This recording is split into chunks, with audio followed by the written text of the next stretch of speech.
Hello dear NEET aspirants. 2024 का NEET आपके बिल्कुल सामने है। अगले ही 2 महीने में आप नीट में अपेयर होने वाले हैं। Let me first introduce myself. I am Sachendra Singh. I am botany faculty in Scholarden. Scholarden एक नाम जिस पर देश करता है भरोसा, जिसने बहुत अच्छे एस्पिरेंट्स को नीट में और आईआईटी में सिलेक्शन दिलाया है। आज का हमारा जो टॉपिक है, क्योंकि नीट हमारा मई में शेड्यूल हो चुका है और हमारा टॉपिक है कि बायोलॉजी का स्पेसिफिकली, क्योंकि सिलेबस पीछे रिड्यूस हुआ था, तो हम देखेंगे कि जिस रिड्यूस होने के बाद वेटेज को कैसे डिस्ट्रीब्यूट करा जा सकता है। This is totally our research based. ये हमने ऐसा देखा है कि पुराने प्रीवियस ईयर क्वेश्चंस के आधार पर हम कैसे, और सिलेबस में जो रिड्यूस हुए, जो चेंजेस हुए, उसके आधार पर अब क्या एक्सपेक्टेड क्वेश्चंस आने की उम्मीद है। तो पहले हम उसको गो थ्रू हो सकते हैं, ठीक है। उसके बाद हम और भी चर्चा करेंगे कि क्या हमें स्ट्रैटेजीज फॉलो करनी चाहिए अपने नीट एग्जाम के लिए, बिकॉज स्ट्रैटेजी मैटर करती है बच्चों। अगर आपकी स्ट्रैटेजी अच्छी है तो आप अच्छा परफॉर्म करेंगे और बहुत अच्छे से रिजल्ट भी गेन करेंगे और अच्छी मेडिकल सीट आपको मिलेगी। So let start from the class 11th। This is the living word chapter. तो लिविंग वर्ड चैप्टर की अगर हम प्रीवियस ईयर के क्वेश्चंस की एवरेज की बात करें बेटा, तो केवल एक ही क्वेश्चन आता था और अभी भी वही एक्सपेक्टेड है, एक ही क्वेश्चन आने की उम्मीद है, ठीक है। मैं फिर से दोहरा रहा हूं, ये हमारा रिसर्च है टीचर्स का, कि इसके आधार पर हम लोग डाटा दे रहे हैं। ये कोई पब्लिशियल या किसी ऑफिशियल वेबसाइट पर से नहीं अवेलेबल है, ये हमारी रिसर्च है टीचर्स की अपनी, ठीक है। और दूसरा चैप्टर आता है हमारा 11th में, बायोलॉजिकल क्लासिफिकेशन, जिसमें बेटा पहले 2 क्वेश्चन आते थे और अभी भी 2 एक्सपेक्टेड है। इस चैप्टर से कोई भी सिलेबस में चेंजेस नहीं हुए हैं। तो हालांकि लिविंग वर्ड चैप्टर से बेटा काफी कुछ रिड्यूस कर दिया है, लेकिन फिर भी एक क्वेश्चन की पूरे चांसेस लिविंग वर्ड में अभी भी बनते हैं, ओके। प्लांट किंगडम पर अगर हम बात करें तो इसमें भी सिलेबस में चेंजेस हैं। पहले 3 क्वेश्चन आते थे, अब 4 की उम्मीद है।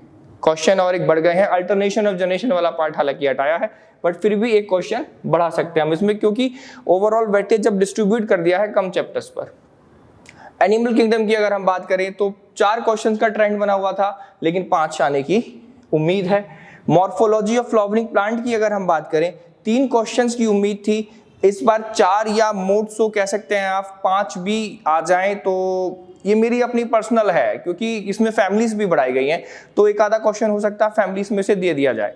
तो 4 से 5 क्वेश्चन ऑन एन एवरेज हम मान के चल सकते हैं, 4 तो आएंगे ही, उम्मीद ऐसी लग रही है। एनाटॉमी ऑफ फ्लावरिंग प्लांट की बात करें तो 3 क्वेश्चन पहले आते थे, इसमें कुछ ज्यादा चेंजेस नहीं है, वही 3 क्वेश्चंस हमारे इस बार भी देखने को मिल सकते हैं। स्ट्रक्चरल ऑर्गेनाइजेशंस और एनिमल्स की बात करें तो 3 क्वेश्चन पहले आते थे, इसमें भी 3 क्वेश्चन या 2 से 3 का एवरेज जो लेके चलते हैं वही मेंटेन रहेगा, ठीक है। सेल की अगर हम बात करें तो 3 क्वेश्चन आते थे, 4 क्वेश्चंस की उम्मीद पूरी बनी हुई है। बायोमोलिक्यूल्स की अगर हम बात करें तो 3 क्वेश्चंस हमारे प्रीवियस ईयर्स में ट्रेंडिंग में थे, अब हमारे पास 4 क्वेश्चंस की इसमें थोड़ा सा उम्मीद है। सो बेटा आगे बढ़ते हैं हम। अगर हम बात करें सेल साइकिल चैप्टर की, सेल साइकिल चैप्टर में प्रीवियस ईयर्स में 4 क्वेश्चंस की वेटेज रहता था और उतना ही इस बार भी एक्सपेक्टेड है। फोटोसिंथेसिस की बात करें तो यहाँ पर इंक्रीमेंट है, 2 थे, इस बार अब 3 आने की पूरी उम्मीद है। रेस्पिरेशन चैप्टर से भी 1 क्वेश्चन की बढ़ोतरी है, 3 से 4 पर। प्लांट ग्रोथ एंड डेवलपमेंट की बात करें तो 3 क्वेश्चन थे, इस बार 4, क्योंकि हमारे mineral nutrition and transport chapter पूरी तरीके से हटा दिए गए हैं, तो ये वेटेज उन पर डिस्ट्रीब्यूट हुआ है। अच्छा, अगर हम बात करें अब ह्यूमंस से related, breathing and exchange of gases में से 2 क्वेश्चन आने की उम्मीद थी, 2 कर अभी भी वही सेम है। Fluids, body fluids and circulation में से भी सेम 2 और 2 क्वेश्चन का वेटेज रहेगा। एक्सक्रीटरी प्रोडक्ट एंड एलिमेंट्स में, एलिमिनेशन में 2 क्वेश्चंस का प्रीवियस ईयर था और इस बार अब 3 आने की पूरी उम्मीद है। लोकोमोशन एंड मूवमेंट की बात करें तो 3 क्वेश्चन पहले आते थे, 3 का अभी भी वेटेज वहां पर मिलने की उम्मीद है। न्यूरल कंट्रोल्स एंड कोऑर्डिनेशन में बच्चों 2 क्वेश्चन पहले थे, 2 ही क्वेश्चन अभी भी बने रहेंगे। केमिकल कोऑर्डिनेशन इंटीग्रेशन की बात करें तो same as it is, 2 question और 2 ही क्वेश्चन की उम्मीद है। तो ओवरऑल अगर हम देखा जाए तो बॉटनी में थोड़ा सा क्योंकि चैप्टर रिड्यूस हुए हैं तो वेटेज थोड़ा सा ज्यादा बढ़ाया गया है। आपको ध्यान देना होगा, अपनी स्ट्रैटेजी उसी हिसाब से बनानी होगी कि भाई हम किस चैप्टर्स पर ज्यादा फोकस किस पे हमें करना है। तो ये 11th क्लास का पूरा ब्यौरा था। अगर हम 12th पर आए तो पहला चैप्टर जो था रिप्रोडक्शन इन ऑर्गेनिज्म वो टोटली हट चुका है। अब हमारा चैप्टर है first chapter sexual reproduction in flowering plant. तो sexual reproduction in flowering plants की बात करें तो बेटा 2 क्वेश्चंस ट्रेंडिंग में थे, उम्मीद 4 की है, ठीक है। ह्यूमन रिप्रोडक्शन की बात करें तो 3 क्वेश्चंस की उम्मीद रहती, 3 क्वेश्चन ट्रेंडिंग में थे और इस बार अब 4 क्वेश्चंस की पूरी उम्मीद है। रिप्रोडक्टिव हेल्थ की बात करें तो सेम बना हुआ है, 3 क्वेश्चन ही पहले रहते थे, 3 ही शायद बने रहे। प्रिंसिपल ऑफ इनहेरिटेंस में 5 क्वेश्चन जनरली आते थे, 5 का एवरेज है और अब 7 एवरेज में ले सकते हैं आप, ठीक है। मॉलिक्यूलर इनहेरिटेंस 6 क्वेश्चन, इस बार 7।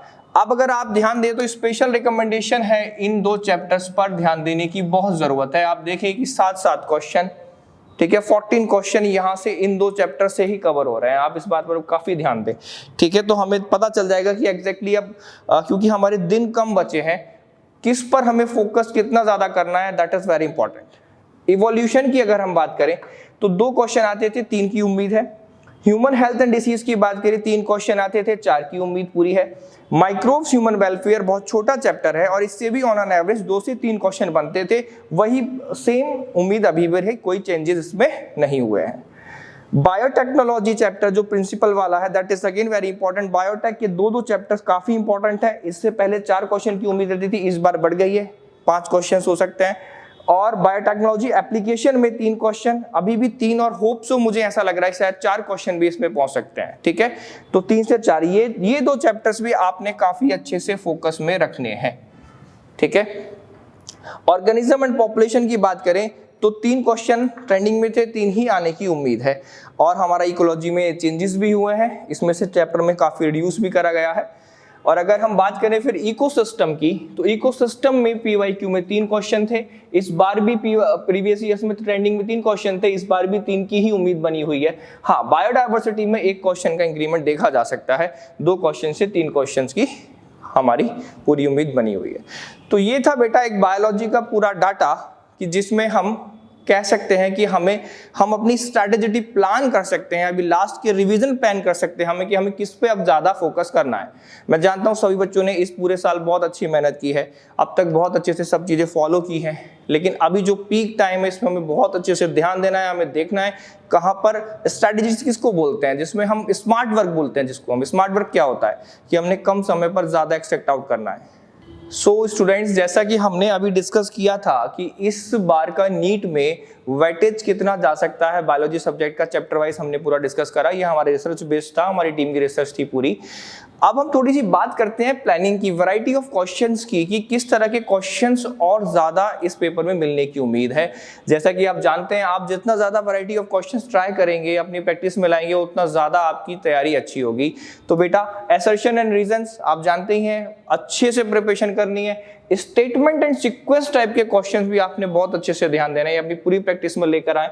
डायग्राम बेस्ड क्वेश्चन हमें अच्छे से ध्यान देने हैं, मैचिंग टाइप क्वेश्चंस भी बहुत अच्छे से हमें ध्यान देने हैं, ग्राफ बेस्ड क्वेश्चन भी देखने हैं। एक बात ध्यान दीजिए, सिलेबस रिड्यूस हुआ है और पूरा पेपर एनसीईआरटी बेस्ड आएगा, डीपली क्वेश्चन एनसीईआरटी से आने हैं, ये बात आप समझ लीजिए। हमने एनसीईआरटी को डीपली अंडरस्टैंडिंग के साथ समझ के याद करना है, वो बात आप ध्यान देंगे, ठीक है। और लास्ट में मैंने सबसे लिखा पीवाईक्यू बेस्ड क्वेश्चन, बेटा इसको इग्नोर नहीं करना है। पीवाईक्यू क्वेश्चंस भी रिपीट हो सकते हैं, बट वो चांसेस थोड़े कम होते हैं। चांसेस किस चीज के ज्यादा हैं कि जिस टॉपिक से पीवाईक्यू मिलते हैं उससे रिलेटेड क्वेश्चंस रिपीट होने के चांसेस बहुत ज्यादा रहते हैं, तो हम पीवाईक्यूज को भी देखेंगे। और जैसा कि हमने देखा था कि वेटेज के हिसाब से भी हमने अपनी स्ट्रेटेजीज को तैयार करना है, तो हर बच्चा अपनी स्ट्रेटेजी खुद तैयार करे, ठीक है, वो ज्यादा बेस्ट होता है। और बेटा ये पीक टाइम है, इस समय प्लीज सब चीजों से अवॉइड हो जाओ, स्पेशली मोबाइल फोन्स को बिल्कुल दूर कर दो अपने से, बिल्कुल अपना टाइम सेट बना लो कि हाँ हमें इतने घंटे अपनी पढ़ाई को देने हैं, क्योंकि पूरे साल बच्चे मेहनत करके आते हैं और लास्ट टाइम पे अगर थोड़ा सा डिले हो जाए, थोड़ी सी लीनियंसी हो जाए, तो पूरी साल की मेहनत बेकार जाती है। तो बेटा ये कुछ मैं टिप्स देना चाहूँगा अपने बच्चों के लिए, जो उसको फॉलो करके आगे अच्छा परफॉर्म कर सकते हैं और अच्छा सा कर सकते हैं। अपनी हेल्थ का ध्यान रखना है, मोस्ट इंपॉर्टेंट। आपने अपने मील्स स्किप नहीं करने हैं, कम खाना है, ओवरलोडेड नहीं खाना है, ओवर ईटिंग बिल्कुल नहीं करनी है, टाइम टू टाइम खाते रहना है। फ्रूट्स का इंटेक बढ़ा दो बेटा, मैं बता रहा हूँ आपको परफॉर्मेंस में बहुत इंप्रूवमेंट देखने को मिल जाएगा अगर आप फ्रूट्स का इंटेक बढ़ा दोगे तो। आप बायोलॉजी बैकग्राउंड के बच्चे हैं, आप जानते हैं कि हमारा मेटाबॉलिज्म अच्छा होगा तो ओवरऑल हमारा मन अच्छा रहता है और उससे हमारा फोकस इंक्रीज होगा। ओके, स्लीपिंग टाइम को बहुत ज्यादा डिस्टर्ब नहीं करना है, बेटा जैसे आप स्लीपिंग टाइम अब तक करते आए हो लगभग उसी को फॉलो करना है। मेरी एडवाइस है कि बहुत ज़्यादा देर तक रात में नहीं जगना है, क्योंकि आप जानते हैं आपकी नीट का एग्जाम जो आएगा वो दोपहरी के वक्त होता है। तो आपने उस टाइम जोन में सोने की आदत नहीं डालनी है, और अगर आप रात को जगोगे तो उस टाइम नींद आएगी। अभी से आपने ऐसा करना है कि स्पेशली वो जो टाइम जोन है हमारा 2 से 4, 5, उस टाइम जोन में हमें जगे रहना है, अलर्टनेस बनाए रखनी है। तो कुर्सी पर बैठकर पढ़ना है। ये छोटी छोटी टिप्स हैं, बट छोटी टिप्स बहुत बड़ा चेंज लेकर आएंगी, आप मेरी बात को ध्यान रखना। और सबसे मोस्ट इंपॉर्टेंट चीज जो मैं कहना चाहूंगा बेटा, 3 चीजें मैं अपनी लाइफ में खुद भी फॉलो करता हूं और मैं अपने बच्चों को भी एडवाइस देता हूं: yoga, meditation and gratitude. Yoga, आप बच्चे कहेंगे सर आप योगा का टाइम कहाँ पर है? बेटा योगा से मेरा मतलब ये नहीं है कि आप पूरा हठ योगा करने बैठे हैं और आप 2-3 घंटे उसको दे रहे हैं। मैं बस आपको इतना बोल रहा हूं कि आपने थोड़ी ब्रीदिंग एक्सरसाइज करनी है। मॉर्निंग में थोड़ा जल्दी उठकर अपने लिए फ्रेश ऑक्सीजन में जाकर ऊपर टेरेस पर चले गए, वहां पर थोड़ा सा टाइम निकालना है, जिसके हमारे माइंड के न्यूरॉन्स को फ्रेश ऑक्सीजन मिलनी बहुत जरूरी होती है। आप अनुलोम विलोम, कपालभाति 15-20 मिनट भी अगर आपने डीप ब्रीदिंग कर ली नॉर्मल बैठकर, दैट इज एनफ।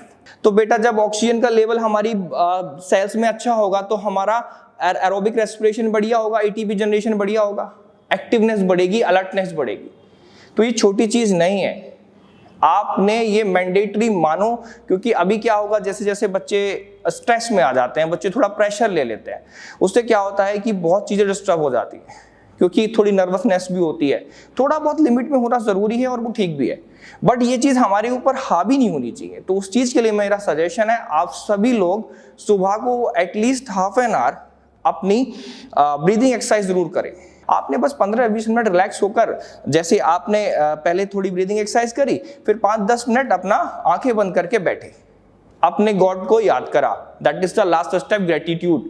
ग्रेटिट्यूड का मतलब है मेरा कि आपके चाहे ईश्वर हैं, चाहे अल्लाह हैं, चाहे ईसा मसीह हैं, जो भी है, उनको धन्यवाद बोला।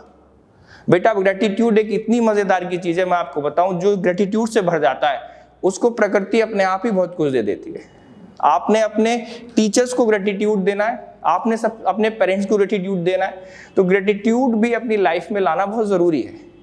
ये ऐसा नहीं है कि मैं अभी यहाँ पर फिलॉसफी की कोई क्लास लेने के लिए ये सब चीजें बता रहा हूँ बच्चों। ये सब चीजें आपकी पूरी लाइफ से और हमारे इस गोल से, जो नीट हमारा 24 का गोल है, हमें एमबीबीएस लेना है, उसके लिए भी ये बहुत इंपॉर्टेंट है, क्योंकि छोटे छोटे स्टेप से बड़ी बड़ी चीजें होती हैं। तो ये 3 चीजें थी जो मैं बच्चों आपको एडवाइस करूंगा। और प्लीज अपने फोकस को बनाए रखें, अवॉइड करें बेटा इस टाइम मोबाइल फोन्स को अवॉइड करें। किसी शादी का सीजन चल रहा है, प्लीज बिल्कुल अवॉइड करें। अभी फिलहाल 2 महीने बिल्कुल ऐसा फोकस हो जाए, क्योंकि मैंने देखा है जो बच्चे पूरे साल अच्छा परफॉर्म करके आते हैं और अगर इस टाइम थोड़ा सा लीलियंसी दिखा दी तो बेटा उनको बहुत भारी पड़ता है बाद में। और जो बच्चे एवरेज भी रहे और लास्ट के टाइम पर बहुत अच्छे से बिल्कुल बिल्डअप कर लिया उन्होंने, वो भी ठीक अच्छा परफॉर्म कर जाते हैं। तो बेटा ये बहुत ही प्रीशियस है। और लास्ट में बस इतना कहूँगा, मेरी विशेष सबके साथ है। आई होप जितने भी हमारे स्टूडेंट हैं वो बहुत अच्छा परफॉर्म करें और बहुत अच्छे मार्क्स क्रैक करें। जो भी इस वीडियो को देख रहा है वो सबको मेरी ब्लेसिंग्स हैं।